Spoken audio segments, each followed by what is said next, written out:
was extremely happy. I was really rooting for the underdog mentality there. I mean, they are undoubtedly the newbies or the new kids on the block, and I'm very happy to see them move on at least in Group Stage 1, and they put up a pretty okay showing Group Stage 2. Have a lot more to learn. Really looking forward to see what comes out of them in the next split.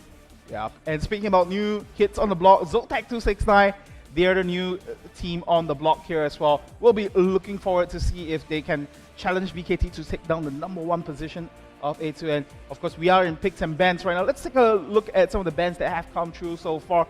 BKT taking out the Zeref, definitely targeted towards Beyond. I think I was talking to Flavors the other day, and he was saying that every time he sees Zotac 269 play, whenever the Zeref is open, they'll definitely take it for themselves. Oh, yeah. So BKT is going to challenge that spot right here, going to take that away from the equation. Jenna and Javan taken away from the side of Zotac 269, just generally the powerhouse bans coming through, and now the Rek'Sai ban coming through from BKT as well. I have to say, interesting Javan and Janna bans. I mean, both these champions have been hit by the nerf bat a little bit. The nerf stick has hit them over the past few patches. And Zotac 269, they are still quite uncomfortable playing against these champions.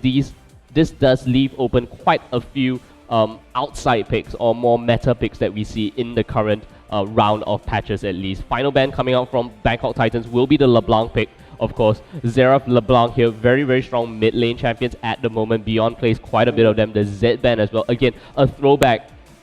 Janna, Javan, and Zed, they are all champions that many of the, I would say, veteran teams know how to deal with already. And especially Zed, I feel, once it hits the late game, past the 25-30 minute mark, it's going to be so easy to deal with Zed. Pick up your Quicksilver Sashes, pick up your Zhonya's Hourglass, and basically he becomes... His only role is a split pusher, and even that has been nerfed. He received some attack speed nerfs as well, some base attack damage nerfs, and like I said, Zotac 269 is very comfortable, and let's see if they can beat the Bangkok Titans, because it is really one of those harder tasks for them to go on through. Yeah, and I just want to draw another conclusion off of the banning phase as well, because right now in the current state of the competitive scene, it's really difficult to actually identify the flavor of the month. Oh yeah. We're actually at a pretty, a lot of people call it the perfect state of the meta game right now, where every single champion has some sort of role and some sort of substance to bring to the table right here, which means that the direct bans, or rather the targeted bans, are even more valuable than before. That's why you see Bangkok Titans taking out the Rek'Sai, Heaven's go-to champion, Zeref as well, Beyond's go-to champion, and for Zotac 269, taking out Javan, which is 7X's go-to champion, and for Zed as well, you know, G4's all-time favorite when it comes to Assassin. So you can see how all this, meta game and all this shifting complexity does change out the pick and ban phase over here. But I think with all this, targetable bans out of the way, we are going to see a lot more of the power of the, the power picks coming to play here. BKT securing the Maokai for themselves, looking to go with the Corki as well as the Morgana lane, whereas for Zotac 269 going towards a more burst-eccentric bottom lane duo of both Graves as well as Thresh. You're absolutely right. If we take a look at the current picks so far and the hovers that we have, Morgana and Corki will be locked in by BKT. A lot of magic damage coming out from them right now. And 269 may want to abuse that. They have to hit the power spikes as well on the side of BKT. Maokai mid-game, Corki very much a mid-game power spike if he gets those items. 269 here looking to hover over Zac. I actually do like this pick in the jungle and even in the top lane at this point of time, especially with the new jungle items coming in with the patch. And we have just a bunch of stuff that we can actually talk about. We will have to see how 269 reacts to this ban and pick phase. And right now it does seem like they are playing it a little bit safe. They want to see what BKT has up their sleeves. But at the same time, BKT not really showing all too much. They have to reveal their first solo laner. Solo laner here, will it be the Hecarim in the top? Oh, we'll see if that's going to be the case. Hecarim definitely a very strong pick in his own right. You'll see. I mean, if we take a look at what Bangkok Titans might have, they have G4 and Warlock, and Warlock has already kind of shown that he's going to play the Maokai. 7X here. We don't really know what champion he's going to play. Will it be the Vi in the jungle? Taking away the Morgana here, I think we might see a Vi pick as well. So on the side of 269 right now, Zac and Hecarim already taken up for them, and that's going to be an extremely strong long-range initiating composition, and you can just kind of go in from multiple angles, flank the entire enemy team, and hopefully blow them up in time here, maybe with a bursty AP mid-champion. Maybe someone like the likes of Lissandra can actually go in as well. Yeah, we'll see if that's going to be the case. And speaking about the Zac pick as well, it was actually Zotac 269's winning formula against Unfat Ultimate, the other team which they did meet up on Thursday itself, or rather Wednesday. And for these guys at Zotac 269, I think just going with what seemed to work for them is probably the best way to go. After all, this is going to be the match to determine who's going to be the #1 seed here. And Zac is one of those champions that hasn't really caught up to the main competitive scene yet, but I've seen it being played in the European Challenger scene. So definitely receiving a lot of love after the new jungle changes, or rather the Cinderhawk enchantment has been introduced to the jungle itself. And so not just that, Zac has actually given a little bit of love taps as well. I mean, Yep. with the buffs coming to his unstable matter, you have a lot more cooldown based on him. If they actually do lock in Vega here, that's going to be really interesting. Vega against Lissandra, I feel, is quite a favorable matchup for Vega once he hits 6. And the moment you can kind of just telegraph the glacial path, use your event horizon, and really just mess up the entire plan of Lissandra as well. Yeah, that's right. We'll see if that's going to be how it works out for Zotac 269. On the side of Bangkok Titans, though, they will lock in that Lissandra, like you mentioned, and the Rengar for themselves. And for 7X, kind of hit and miss for Rengar for a short while, but generally on the more positive side on the performance right here. G4 going back to the Lissandra once more, kind of a mage, but does fulfill the role of the assassin as well. So just a general strong composition that's being rounded up on the side of Bangkok Titans. They do have the tanky Maokai up in the top lane, then supplement that with that assassination potential from both Lissandra as well as that Rengar thrown in there in the equation, and then having the Corki as well. Just a generally strong early to mid game AD carry. Yeah, here's what I like about the Azir pick, but there are some things that I don't like. Azir up against this team comp of the Bangkok Titans, up against the Maokai, going up against the Rengar, the Corki, that's going to separate a large part of the team. The reinitiation potential from Zotac 269 is immense. Using the Emperor's Divide, going through it with the Zac Slingshot, with the Hecarim, Onslaught of Shadows, you've got Graves, you've got Thresh that can really do quite a bit of reinitiation outside of the Emperor's Divide, really strong. However, Azir is one of those mages that you need to play the zone game. You need to play that game in which you create those set pieces for your Sand Soldiers, deal out that late game damage here. And Zotac 269, they don't really have that sustained kind of game that they're playing. Hecarim, Zac, Graves, somewhat more burst-like champion. Zac doesn't really output too much damage. Hecarim at the same time, he just does a big chunk of damage in the early parts of it, just becomes really tanky later on. Hopefully Azir can kind of DPS through it, but I really like the Emperor's Divide kind of just separating the team here on the side of 269. Well, the good thing going for Zotac 269 was that when Zara was taken away from Beyond in the set against Unfat Ultimate, maybe you can call it he had no choice, but he decided to go with the Azir in that particular game, but he really performed well in the champion. Yep. And time and time again, in that particular matchup, his Emperor's Divide was actually what decided the team fight for these guys.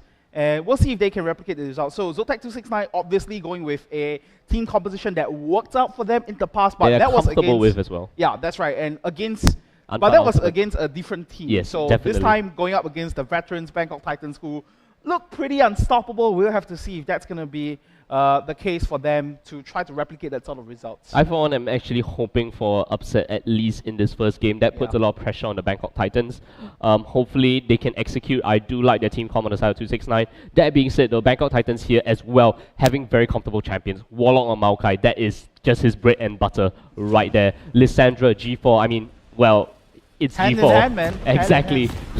You take away his Fizz, you take away his Z, he still has the Lissandra here. So really good pick coming out from G4 as well. 7X, the problem I have with his Rengar is that, like you said, very hit or miss. If he snowballs, he does absolutely amazing. That's right. If he falls behind, his Rengar basically does absolutely nothing. So that's just my whole take on the BKT team. Valen and Lloyd just very stable bot lane. They can play basically about any AD carry support matchup, and they do decently well. Lloyd has his shining moments at time, Valen as well, but really the people to look out for is really G4, 7X, as well as Warlock in the mid-game parts of this game especially. Yeah, my personal focus for Zotac 269 will be for Heaven, because the last time we saw him playing Zac in the jungle, he just went absolutely monstrous, and he managed to just single-handedly zone out Unfought Ultimate in their matchup here. So we'll see if he manages to do the same. And I really like this movement coming through from Bangkok Titans over here, recognizing for a fact that there might be a potential invade, or rather a potential lane swap right here. Gonna go in, drop the deep ward. They will spot out King J as well, so gonna secure some deep vision for themselves. And that information is gonna be communicated to Zotac 269 as well, so they will know for a fact that Bangkok Titans are, in fact, right now in their jungle. Yeah, we will see how 269 actually plays out this game, but nevertheless, Warlock will be chased out. There might be a big pincer maneuver here. The slingshot comes in as well, forcing the flash out. The Dark Binding lands onto Heaven, and then we will have some of the Ice Claws come out from the team. A big fight happening in the river bush here. Quite a bit of damage happening, but flash burnt in the top lane, I say. No summoners spent on 269. Pretty good pincer attack. Yeah, I wouldn't say that that's going to be the best trade-off that Bangkok Titans are looking for, because first thing first, Warlock sacrificed a lot of his time when he could have actually gone for that level 2 stage, and right now we do have that top lane and jungle fight going past here. Yeah, this is going to be really tough on the side of BKT though, because you have Azir with the ability to actually dish out quite a bit of zone in the early stages of the game. The slingshot now coming in, the knockup will not happen. 7X might be forced to burn a flash here. The Azir Sand Soldiers getting one auto attack in. The Rampage unable to land onto 7X. He holds onto his flash pretty nicely now, and they might take the Scuttle Crab here, or even go for an invade onto the blue now. This is going to be very dangerous. 269 getting a little bit greedy here. They should be backing out. Yeah, Zotac 269. The rest of the team coming to the 8 though. The Flame might be available, lands onto Lloyd. Lloyd falls to Valk away here. Slingshot off the wall. Heaven does get hit, or does not get hit. Has to burn the flash. King J now going down really, really low. Like I said, extremely greedy. The flash, the tornado sword, the auto attack, the first blood goes in. And BKT here punishing 269 for being so extremely greedy time and time again. Yeah, it looks like nobody's just interested in clearing the jungle camps whatsoever. They just want to fight right from the start. And at first it was BKT with a very questionable move. And well, hold on to that thought. We might see another fight break out. 7X is going to wrap around to the red buff area. Yeah, this is going to be the passive pop instantly here. The red buff being taken away by Warlock. And Cell Division will not be enough to save his life. And there you have it. I mean, oh my goodness, more action happening in the lane itself. The auto attack not enough yet. Lloyd being way too greedy. Celebrity will get a counter kill. There's no backup from 7X or Warlock. He takes the lantern back to safety. But still, I have to comment on the fact that both teams being way too greedy there. If anyone just stopped their aggression a little bit, things could have just... Thank God it didn't snowball out of control to either team just yet. Yeah. Okay, so let's keep track of... Wait, hold on. Yes, some more fight in the mid lane this time. G4's not going to take that Glacial Path, but like I said, the Sand Soldier here doing quite a bit of zoning jobs here. Yeah, G4 taking protecting the Emperor. Quite a bit of damage. Yeah, Shifting Sands coming up, and the Arise, of course, with the Sand Soldiers. So keeping track of what just happened in the past few minutes or so, first thing first, I was a bit questionable of Warlock's decision. Why did he not go to one of the jungle camps, throw down those saplings, get the level 2? So, you know, he wanted to secure deep vision for BKT, which was fine. And then we subsequently saw himself and 7X try to go disrupt the double jungle from King J as well as Heaven, which we saw how that one went, did not go in their favor. And then King J and Heaven just got way too greedy, went up to the top lane for whatever reason it is, and they got punished for that. And King J was just in enemy territory for way too long, did not have the flash to help him as well, so he got punished for that one, gave up the first blood over to Lloyd. Everything just went south for this guy. Yeah, absolutely. I think the main problem I had with those decisions was that, okay, King J giving up first blood, fine. Zac doesn't have good clear times at all in the early stages. And you heard it by having Heaven roam up not only to the blue area but to top lane, and then you open him up for a potential counter invade, which caused him to die and lose his buff. I mean, that's just not your priority right there. You go with the double jungle, you stick to the double jungle, don't get greedy. Neither Zac nor Hecarim are good invades here. We might have something here. They managed to root them onto King J. King J with his charge there will be able to get away. The sapling is going to start running. Can he get away from it? He does not get it. The zoom up close. And personal there, we got really close and personal with King J at his very last moments, Chris. As Riff would I call it, the touchdown sapling? I don't know. To me, a touchdown sapling is more like you throw it and then he lands right there and then you die. But yeah, quite the touchdown. Quite the touchdown. Quite the touchdown. Yeah. Unfortunately, it wasn't the World Cup theme Maokai skin. Would have suited the saying a little better. She completely offsets the saying because football and American football, two different games altogether. But at least it's sports themed. At least it is. You're right. You're absolutely right. You gotta settle. You gotta settle for the second best if you can't get the original one going. You're right. You're right. Heaven here, taking the scuttle. Gonna walk past his bloblets. Yeah, it's been so long since we've seen a Zac in the GPL. Outside from other than from 269, of course. Yeah. And you know, with the resurgence of Zac back in the competitive scene, I really wish that they will make a second Whoa, that's a great Emperor's Divide. Nice knockup onto G4. Heaven might go down here. He does not have cell division. 77X still looking for a good shifting stance for the slow onto 77X here. And there we go. Great gank in the mid lane, giving the kill, of course, back to Heaven here, giving him a little bit more EXP and some lane dominance in favor of Beyond. Oh, bottom lane. Jay's gonna try to lay some hurt down to Warlock, and we start to see that solo lane Hackerim come into play, and why so many competitive top laners are starting to pick that one up. The teleport as well as Ignite combination definitely very deadly by itself, but Maokai is definitely no pushover, and here we go now, one more attempt. It's gonna be Warlock laying down the aggression this time around. Does still have the ultimate popped up though. Gonna deal a bit of damage to King J, and right now you might see both of them going at it once again. 77X with the wrap around on the other corner though. It's gonna get spotted up by the ward there, and we might see Heaven just wrap around to actually say something about this one. Gonna charge up the elastic slingshot, moves down to the back end here, gets that ignite down to Warlock as well. Not quite enough damage to finish him off, but will force him off of this bottom lane for now. Okay, King J, goodbye there. Well then. Okay, so here's the questionable decision on my part. Hackerim doesn't do all too much damage if he isn't in range of Rampage. The Zac absolutely does 0 damage in the early stages of the game. You saw that even with the Chilling Smite and the Elastic Slingshot with the, with his Q, absolutely no damage at all. And they saw 77X around the corner with 5 stacks of Ferocity with almost full health.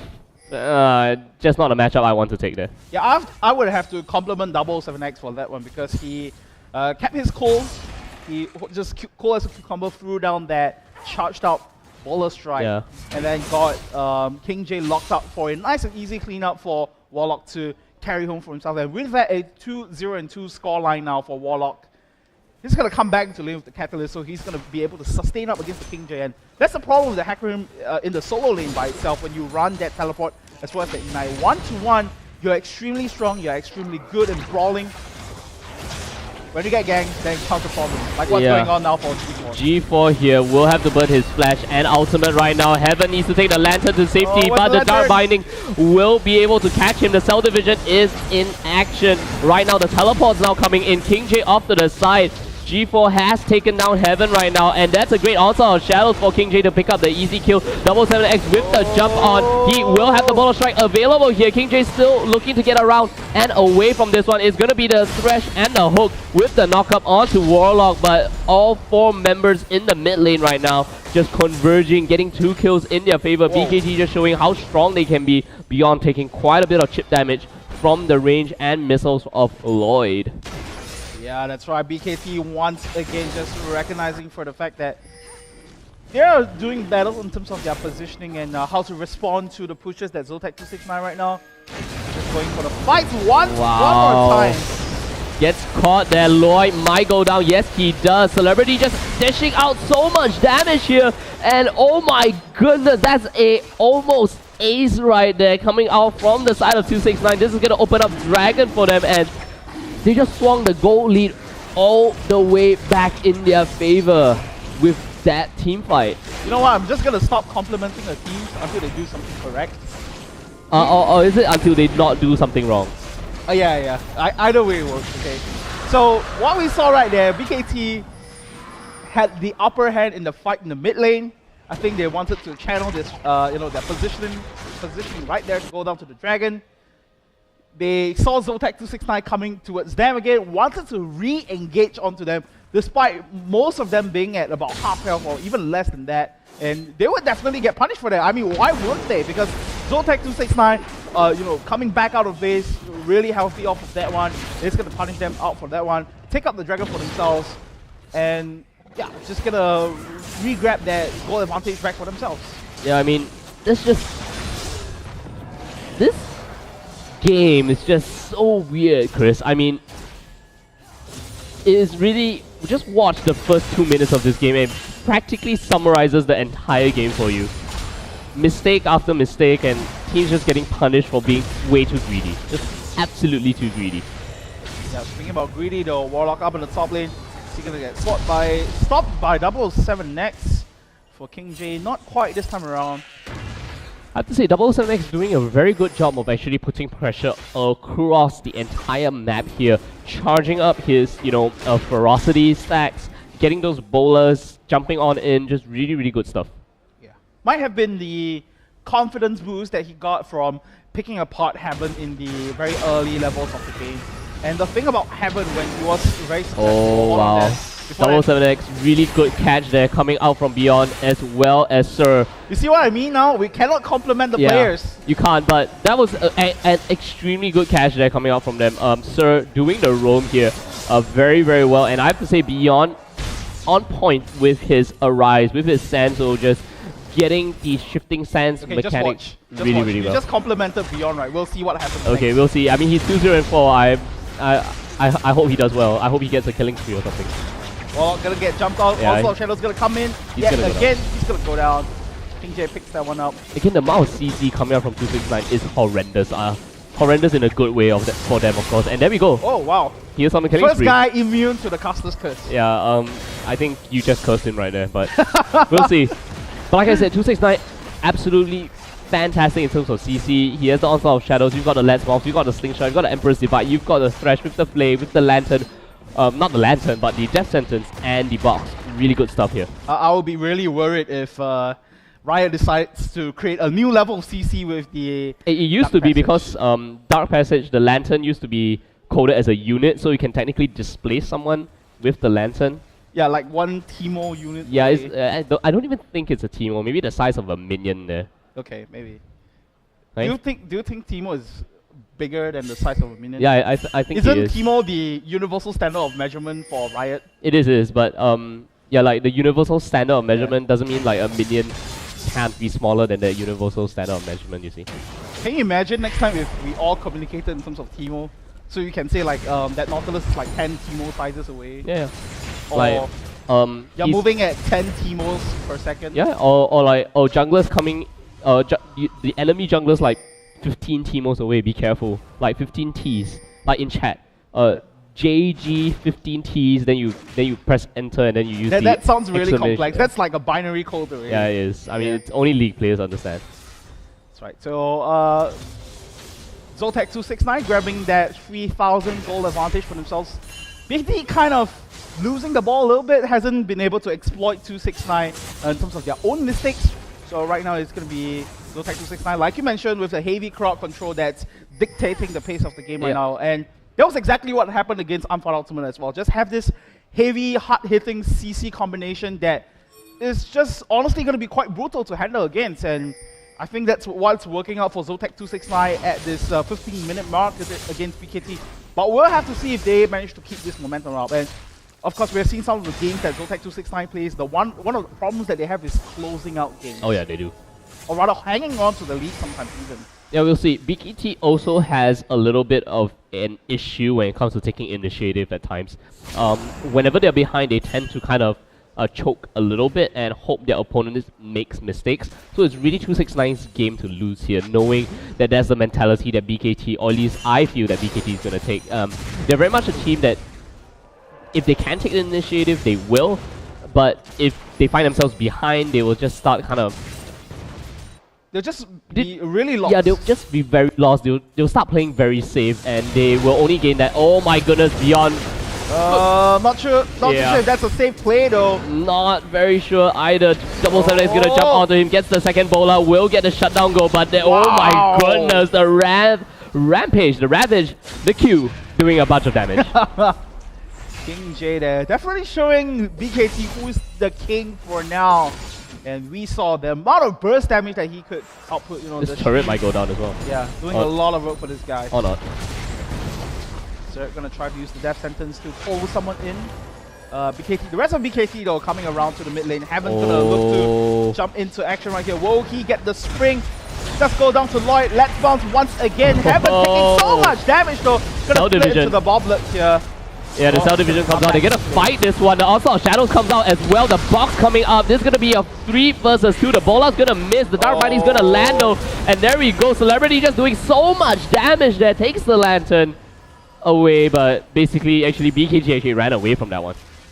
Yeah, that's right. It was a bit interesting that Zotac 269 decided to fight under the turret of BKT. They got that 1-for-1 trade, and like you mentioned, Celebrity does a whole chunk of damage, so BKT does not really have quite the means to fight off after that one. Yeah.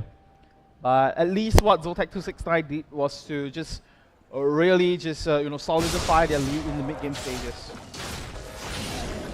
Talk about power spikes, and we look at items here as well. I mean, BKT has completed quite a couple of items right now, and so has 269. So this is mid-game power spike that BKT might be having with their ultimates at level 11. 269 has that exact same ability as well. They might not react to Dragon fast enough though. No more key ultimates coming on the side of 269. They should not fight this at all. Oh my! G4 might be going down here. However, he does take down Zac in the process there. But oh my goodness, look at the amount of damage that Beyond is able to put out. Celebrity here. One more attack gonna be enough. Lloyd has to Valkyrie away from that one. And there we go. Double kill coming out from Celebrity. And I believe a single kill coming out from Beyond as well. It's gonna be a 3-for-2 exchange. The turret in the bottom and in the mid lane might just go down. Yeah, Lloyd's gonna come back around for defensive duties, but Zotac has joined his AD carry now, so I believe this should be Celebrity taking it down for Zotac 269 in the mid lane as well. We do see Beyond pushing very rapidly, and that will secure them another turret as well. So in the end, they sacrifice the dragon, but they get 2 turrets in exchange. I think any team will take that exchange any day of the week. Yeah, you're absolutely right. I mean, all in all, it is just that level advantage as well as the item advantage that 269 have. I have to say, very risky to actually fight in that one. Luckily, it was King J as well as, I believe, Heaven that went down in that fight. Yep. And Beyond and Celebrity just had all the time in the world just to output that amount of damage. And I said it, the burst damage coming out from King J, Heaven, and Celebrity just insane. Beyond can just come out with the cleanup. And I just want to recap on the you know, the decisions on how they position themselves. For Beyond as well as Celebrity, if you saw closely at what happened, they kind of moved into the Dragon Pit in a pincer maneuver. One coming in from the left and one coming down the ramp onto from the blue side path there, which meant that whichever way that BKT wanted to run, they would have to face one of the damage threats. And that gave Beyond so much zone control with the Sand Soldiers. We saw, even without the Empress Divide, he was able to do so much damage, and that just won Zotac 269 the team fight right there, as well as the 2 objectives that we mentioned earlier.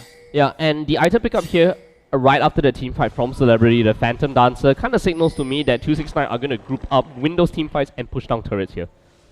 Increasing Graves' DPS over time, instead of giving him that upfront burst damage, shows to me that they want Heaven and King to stand in the front lines, Beyond and Celebrity to be as safe as possible and deal as much damage as they can over a course of a team fight here, and then push those turrets, because the amount of auto attack damage that's coming out from Beyond as well as Celebrity, really, really strong.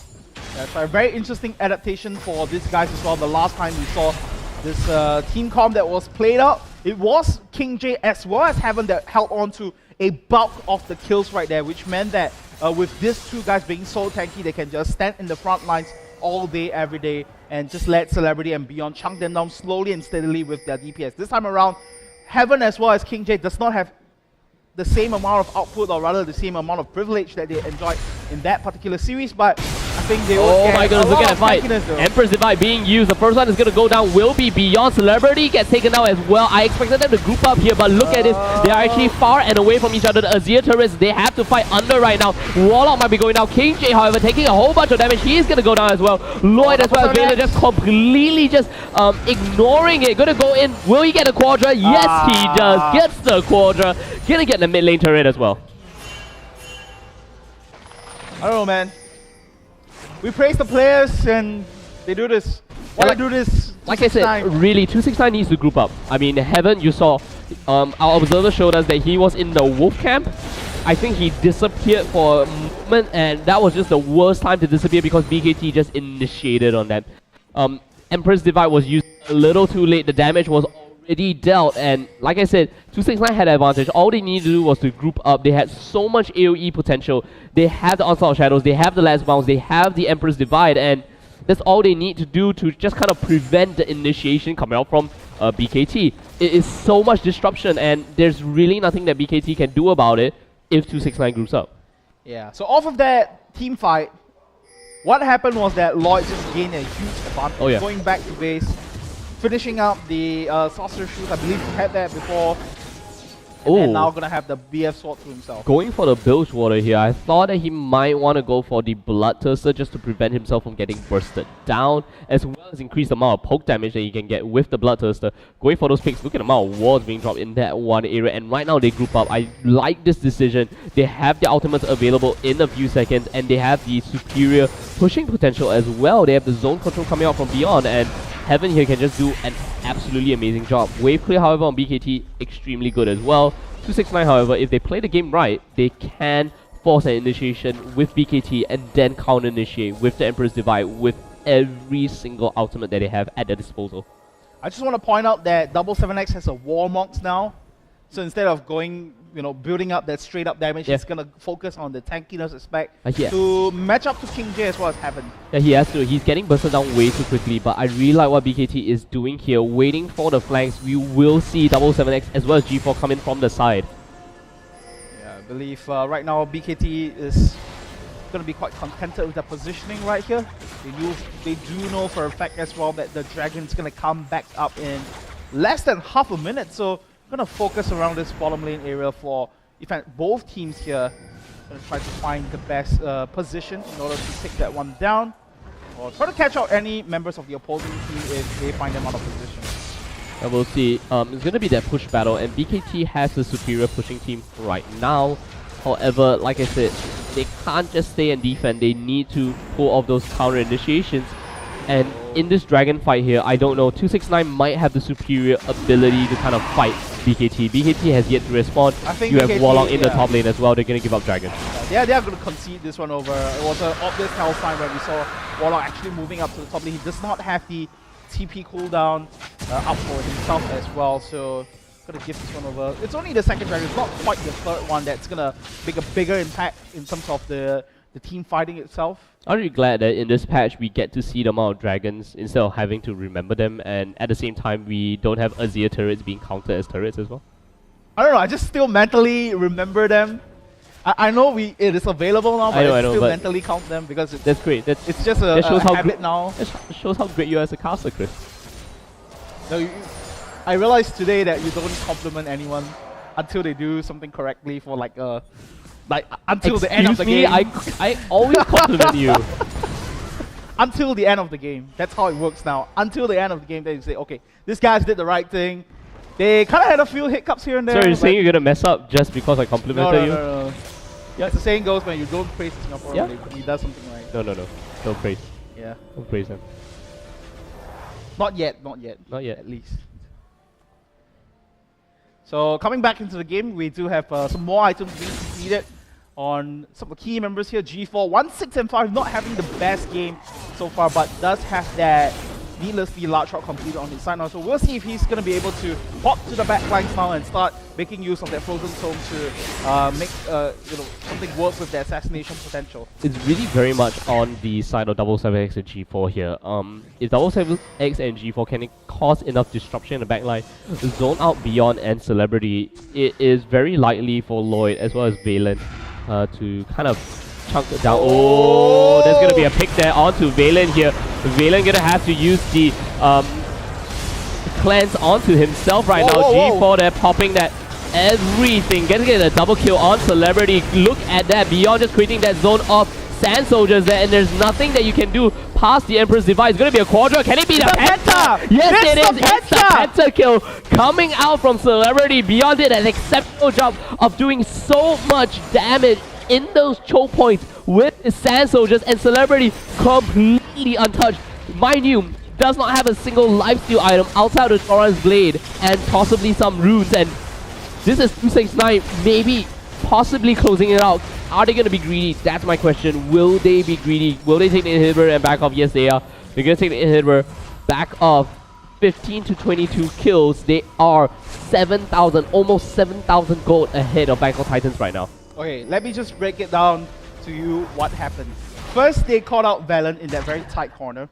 We saw BKT looking to re-engage. We saw G4 with the Frozen Tomb as well, freezing up himself and dealing quite a significant amount of burst damage to the lineup of Zotac 269. But here comes the problem then.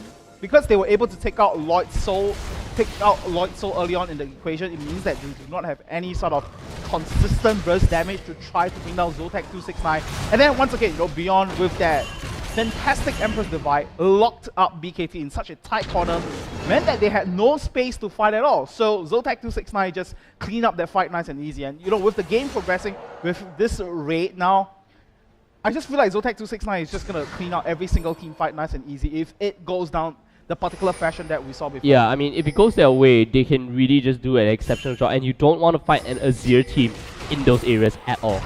Yeah. Well, we say that and King J dies.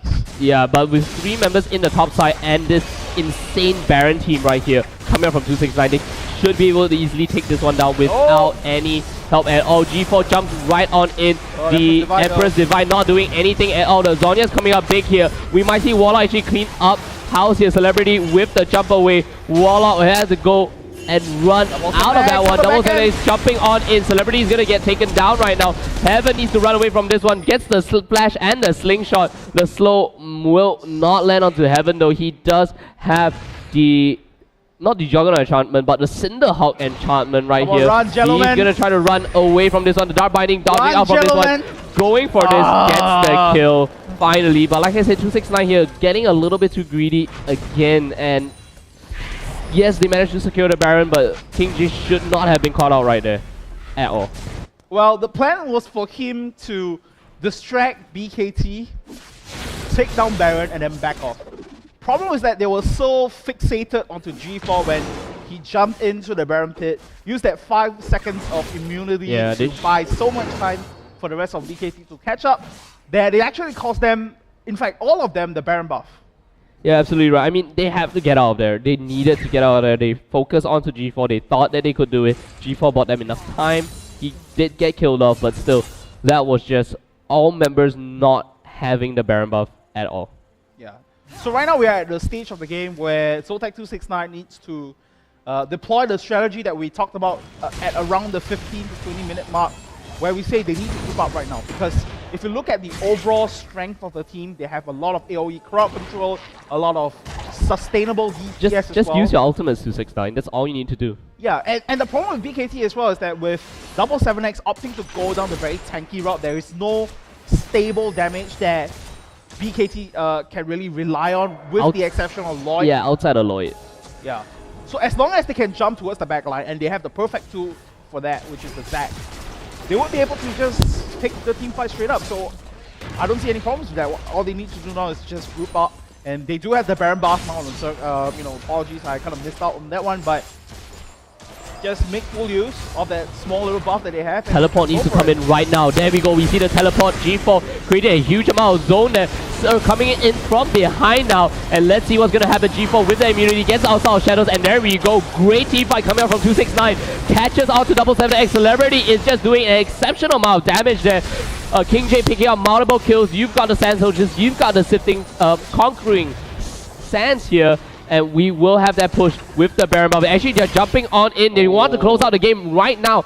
25 seconds before the 3 main members are going to respawn now. And there we go. We see the flash from Sir. That's not going to do anything at all. The Emperor's Divide being used right here to zone out as many members as possible.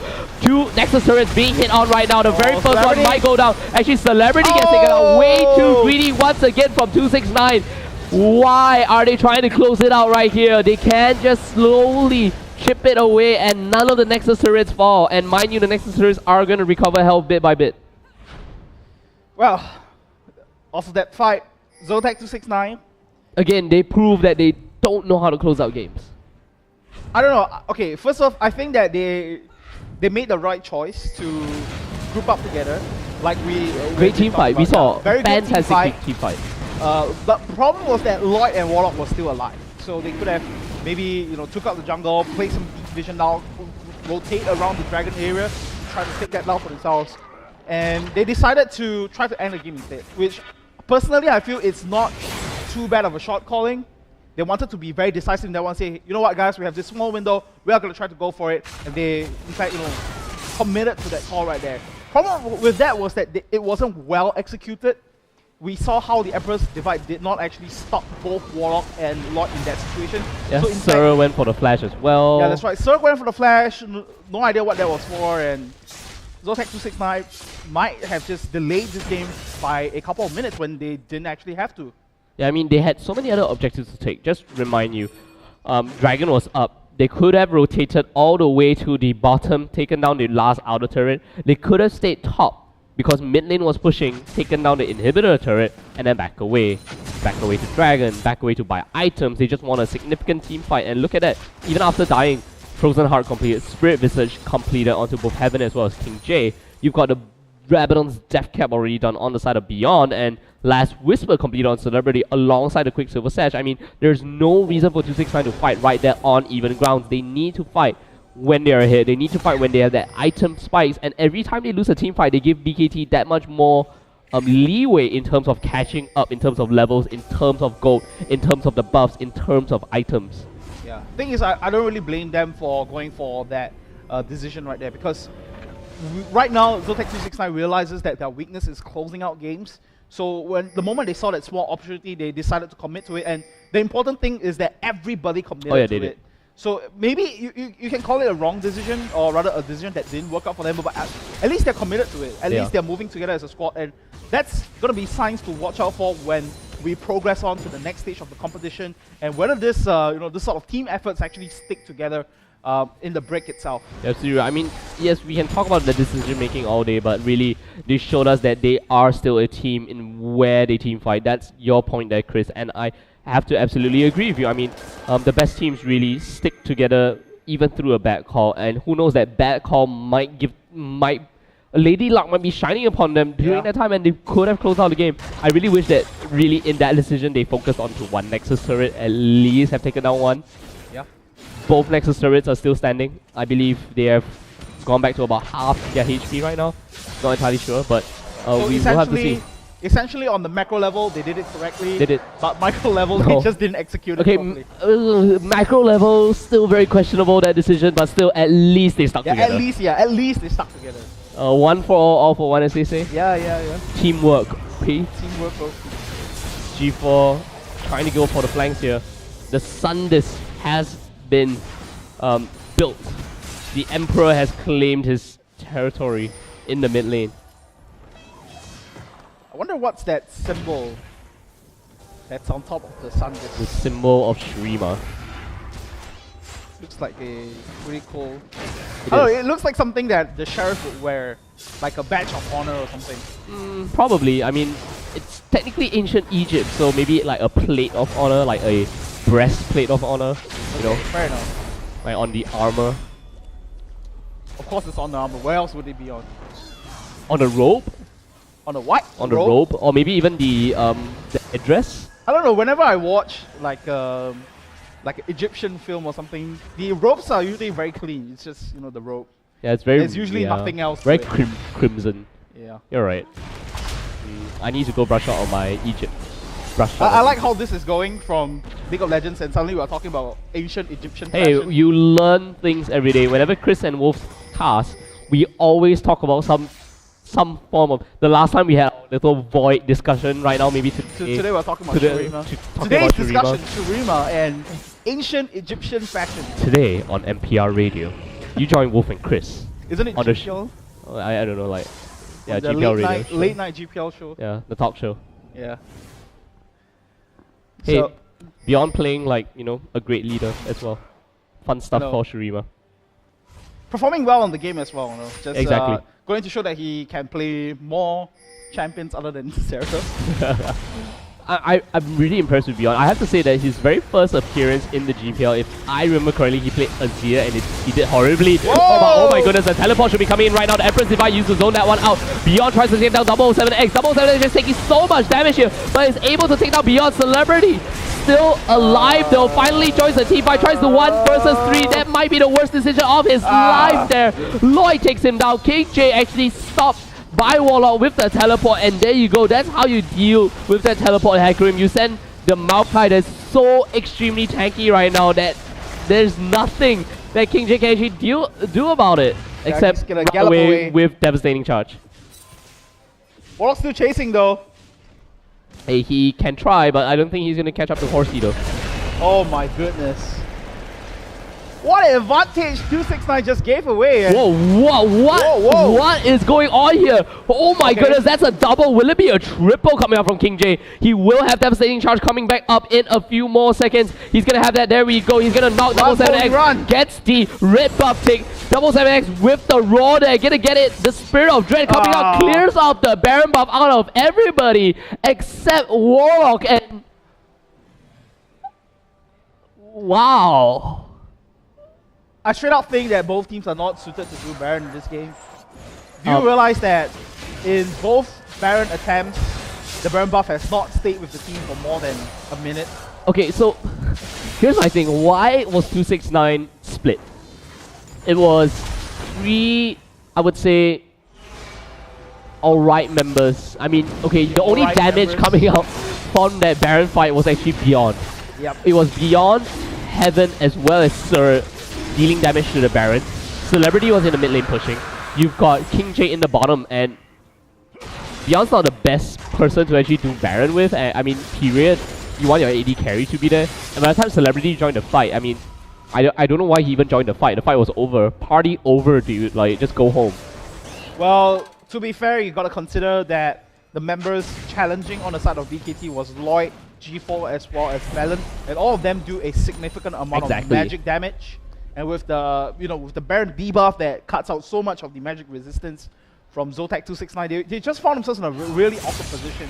And I have to give compliments to G4 for that one, because when we saw in the middle of that Baron pit, what happened was that he dashed in with the claw there and then just used his ultimate and created just this huge slowing zone that denied Zotac 269 any sort of exit whatsoever. Again, I have to also talk about Beyond's Emperor's Divide. I mean, he's doing it extremely impulsively whenever 007X jumps in, and he isn't really placing the Emperor's Divide with its full effect. It's mainly just to zone out 007X, and Rengar just kind of just walks around it pretty easily. I mean, he has just so much, he has so much mobility on his side as well, so that's basically it. He doesn't have to jump. You can't jump over the Emperor's Divide, but still you can just kind of walk around it. We've come to a point of the game now where there's only 2 kills separating these two teams. And yeah, and only about 3.5 thousand gold as well, or 1.5 thousand gold separating both teams. So anything can happen. Alright, we are going to see the zone from the back. The Warlock has teleported into the jungle. Yeah, will they fight under the Sun Disc though? Ooh, really close death sentence coming out from there. Ultimate has been used by 007X. The thrill of the hunt, and whoa! Heaven jumping in onto this one. They zone out Valen, instantly crushing him. And they had G4 as well. This might be game here. Can they close it out? Only Lloyd is alive. The only member that's able to really do damage. And look at his Nexus turret. Full health.